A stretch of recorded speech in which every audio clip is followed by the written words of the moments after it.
Бүгінгі тақырып Қазақстанның соғысқа дейінгі дамуы.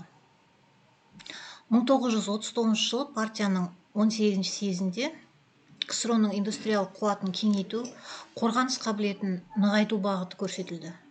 Үшінші бесжылдықта, яғни 1938-1942 жылдары республика экономикасындағы атқарылуы тиісті міндеттер. Бірінші, ол түсті металдар өндіру жөніндегі ірі база құру, көмір мұнай өндіретін аудандарды, жаңа белгілеу, ауыл шаруашылығы дамыған аймақ болу. Содан кейін 1938-41 жылдары іске асырылатын шараларға келсек, ол Қарсақпай мыс балқыту зауытын қайта құру мен кеңейту, Жезқазған мыс балқыту зауытын салу, Алтайда түсті металлургияны дамыту, Ембідегі геологиялық жұмыстар мен барлау ісін жеделдету. Енді жұмысшылардың жағдайына келетін болсақ, осы соғысқа дейінгі кезеңдегі өнеркәсіп мүмкіндігі еселену нәтижесінде еңбек кітапшалар енгізілген болатын. Мемлекеттік сақтандыру тәжірибесі жақсартылды. 8 сағаттық жұмыс күніне 6 күндік жұмыс аптасына көшірілді жұмысшылар. 1940 жылдың аяғында мемлекеттік еңбек резервтері жүйесі пайда болды. Әйелдер ірі өнеркәсіп жұмысшыларының 26,1% құрады 1940 жылы. Жаппай ерлер мамандығын меңгеру қозғалысы басталды. Мысалға, Рогозина ұңғылау машинисті болған осы кезеңде, Бүкірова электровоз машинисті болған, Доспаева Байшонос мұнай кәсіпшілігінің аға операторы болды. Ал 1941 жылғы маусымда Ангелинаның Батыс Қазақстан облысы Теректі МТС-інде істеген Украина тракторшысымен алдарыңызда тұр Ангелина. Тракторды меңгеріңдер бастамасымен ондаған мың қыздар мен әйелдер тракторшы мамандығын меңгерді. Тұрақты механизаторлар кадрлар қалыптасып, 116 мың маман даярланды. Соғыс қарсаңында халық шаруашылығында 11 мыңнан астам инженер, техниктер еңбек етті. Стахановшылар мен өндіріс жаңашылдардың қозғалысы өрістеді. Риддердегі алғашқы стахановшы шахтер Ықыласов Ақмола-Қартағал темір жолы 9 айға толмайтын мерзімде салынды. 1940 жылдың басы ұзындығы 806 шақырымға жетті. Бұл жол орталық Қазақстанның өнеркәсіпті аудандарын Оралдың оңтүстігімен байланыстырды. Алдарыңызда Риддердегі алғашқы стахановшы шахтер Ықыласов деген кісі. Қарағандыдан Магнитогорскіге көмір тасу 500 шақырымға қысқарды. Нәтижесінде халық шаруашылық және қорғаныс үшін орасан зор маңызы болды. Қазақстанда маңызы бар темір жол құрылыстары осы кезеңдегі ол Атырау Қандыағаш Орск жол тораптары, 806 шақырымды құрайтын Шығыс Қазақстан мен Семей облысындағы Шығыс Орама, Алматы Сарыөзек Жамбыл Алакөл темір жолдары салынды. Барлығы 2681 шақырым темір жол, оның 1358 шақырымы пайдалануға берілді. Енді түсті металлургия саласына тоқталатын болсақ, Қазақстан өнеркәсібінде түсті металлургия жетекші саласына айналып, Қазақстан 2-ші орында болды бұл кезеңде. Бұл саладағы кәсіпорындар ол Шымкент Қорғасын, Балқаш мыс қорыту, Лениногорск, Зырянов полиметалл зауыттары мен мыс балқыту комбинаты, Ащысай Қоңырат кеніштері.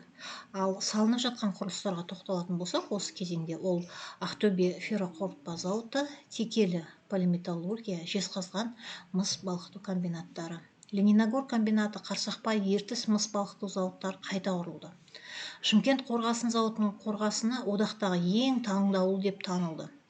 1939 жылы зауыт ұжымы одақта 1-ші орынды жеңіп алып, Ленин орденімен марапатталды.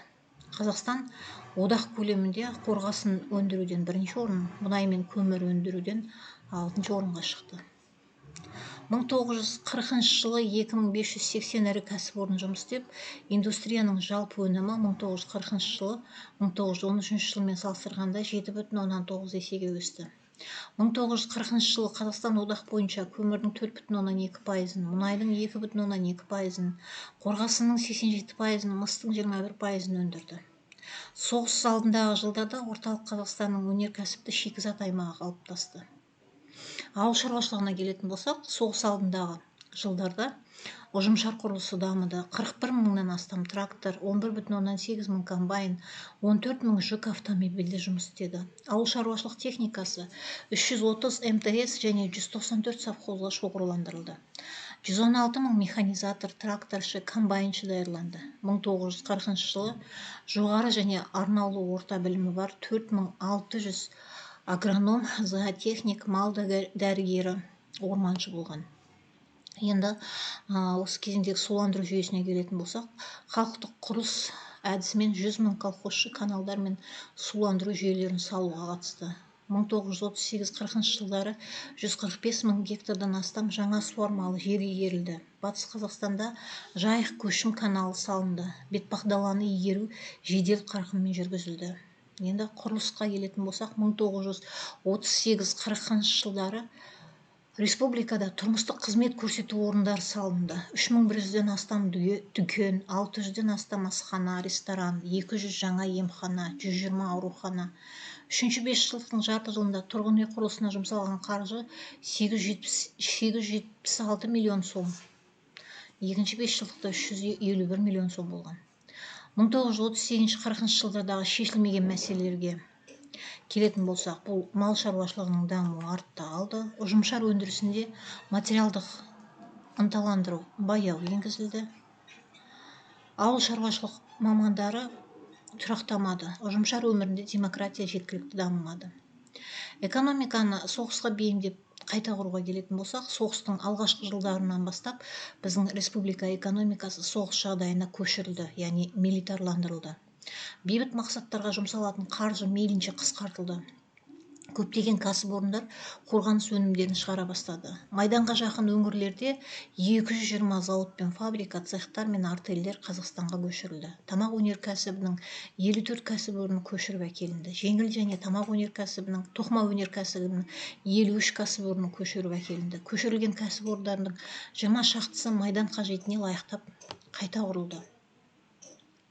Көшіріліп әкелінген зауыттар мен фабрикалар негізінен мына аймақтарға орналастырылды: Алматы, Орал, Шымкент, Семей, Қарағанды, Ақтөбе. Республикада аяқ киім саласының қуаты 12 есеге, былғары саласының қуаты 10 есе өсті. Ақтөбе ферроқорытпа зауытының құрылысы Запорожье ферроқорытпа зауытының жабдықтарын алды. Алматы машина жөндеу зауытының құрылысы Луганск ауыр машина жасау зауытының цехтарын алды.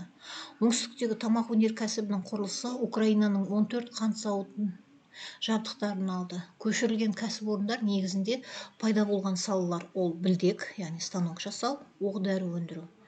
Соғыс жылдары пайда болған машина жасау өнеркәсіптеріне тоқталатын болсақ, ол Алматы ауыр машина жасау зауыты, Шымкенттегі пресс автомат зауыты, Көкшетаудағы механикалық зауыт.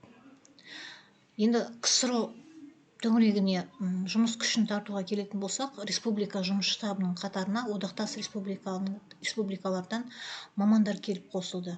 3200 кенші мен 2000 құрылысшы Донбасс шахталарынан, 2000 машина жасаушы Воронеж бен Луганскіден, тоқымашылар, тамақ өнеркәсіп қызметкерлері, мыңдаған темір жолшылар, 7000-дай инженер-техниктер Мәскеуден, Киевтен, Харьковтен, мұнайлы аудандарға көмек көрсетілді. Атырау мұнай өңдеу зауытының Каспий Орск мұнай құбырын салу үшін қуатты құрылыс ұжымы ұйымдастырылды. Ембіге Әзербайжаннан 400 маман мен жұмысшылар келді.